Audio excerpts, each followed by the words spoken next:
एक जो हॉस्पिटलाइजेशन का फैक्टर है वो इम्पोर्टेंट आया। हमने इसको तीन कैटेगरीज में रखा है हॉस्पिटलाइजेशन को, कि मरीज़ जब बीमार हुआ यानी कि जब उसके सिम्टम्स आए तो वो कितने दिनों बाद अस्पताल पहुंचा। तीन कैटेगरीज हमने रखी हैं, जिसमें पहले 5 दिन में जो मरीज़ भर्ती हुए उनकी मौत का आंकड़ा वो काफ़ी कम हमें मिला। हमारे सैंपल साइज में वो 10% था।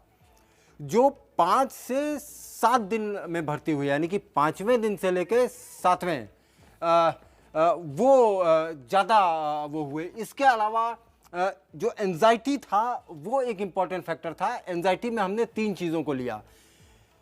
एंजाइटी ड्यूरिंग जो हॉस्पिटलाइजेशन था वो एक, उसको हमने फैक्टर बनाया। दूसरा, डिप्रेशन की तरफ जो मरीज जा रहे थे उसको हमने फैक्टर बनाया।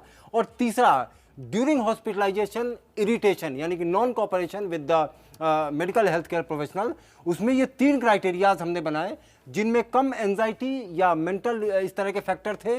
उनकी जो कैजुअलिटी हुई, उनकी जो मौत हुई वो 10% थी। जो मिड लेवल के थे उनकी 35 हुई, और जो ज़्यादा थे उनकी 55% लोग कोरोना से ज़िंदगी की जंग हार गए।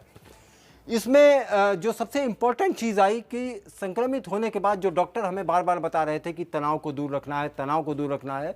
इस स्टडी को करने के बाद एक चीज़ समझ में आई, जो डॉक्टर से हमारी सारी बात हुई, जो ट्रीटिंग डॉक्टर्स थे वो साफ कह रहे थे कि जो पेशेंट इसकी गिरफ्त में चले गए उनको बचाना मुश्किल हो गया। जी रूबिका। तनाव, ओबेसिटी, डायबिटीज़, आपने कहा ऑक्सीजन लेवल, आपने कहा टेम्परेचर, ये सारे बहुत महत्वपूर्ण चीज़ें हैं। ये सिर्फ कही हुई बातें पहले लग रही थी, लेकिन अब 100 पेशेंट पर बाकायदा बड़ी रिसर्च एबीपी न्यूज़ की हुई है डॉक्टर्स के साथ। अब उन बाहरी फैक्टर्स पर जो रिसर्च हुई है, इंद्रजीत राय आपको बताएंगे। इंद्रजीत।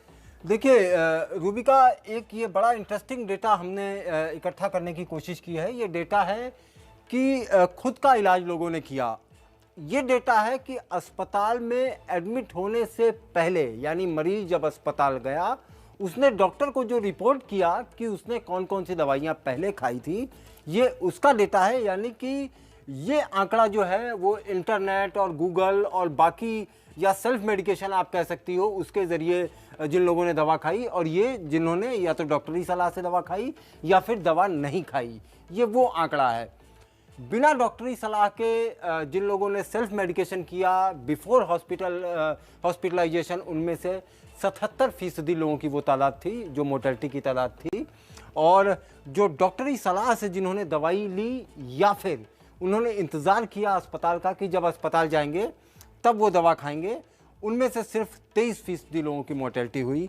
यानी कि यहाँ एक बड़ी चीज़ निकल के सामने आ रही है कि डॉक्टरी सलाह के बिना दवा खतरनाक हो सकती है। और फिलहाल ये जो 100 पेशेंट्स हैं जिन पे हमने स्टडी की है उसमें खतरनाक नज़र आया। एक अगला जो हमारा क्राइटेरिया था वो लेट ट्रीटमेंट था। इसको हमने 3 कैटेगरीज में बांटा है।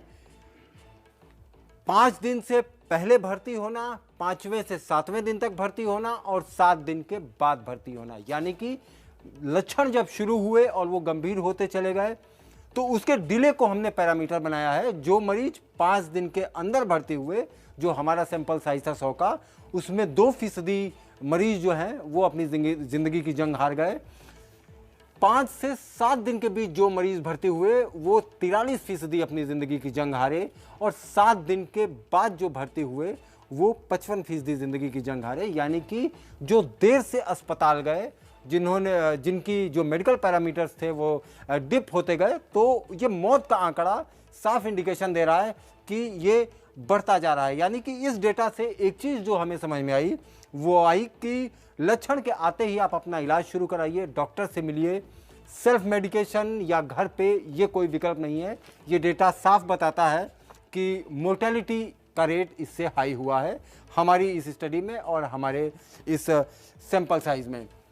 तीसरा, पास्ट मेडिकल हिस्ट्री को हमने देखा। जो मेडिकल रिकॉर्ड्स हमारे सामने अवेलेबल थे इन 100 मरीजों के, उसमें पुरानी बीमारी जिन लोगों को नहीं थी, कोई भी नहीं थी, कोई भी उन्होंने रिपोर्ट नहीं की थी, उसमें सिर्फ 23% लोग अपनी ज़िंदगी की जंग हारे। जबकि जिनके पास पुरानी बीमारी मौजूद थी उनमें 77% लोग अपनी ज़िंदगी की जंग हार गए। इस डेटा से ये समझ में आता है कि बीमार लोग कोविड के दौरान ज़्यादा सावधानी बरतें, क्योंकि ये जो 100 सैंपल साइज था उसमें बीमार लोगों की मोर्टेलिटी हमको ज़्यादा देखने को मिल रही है।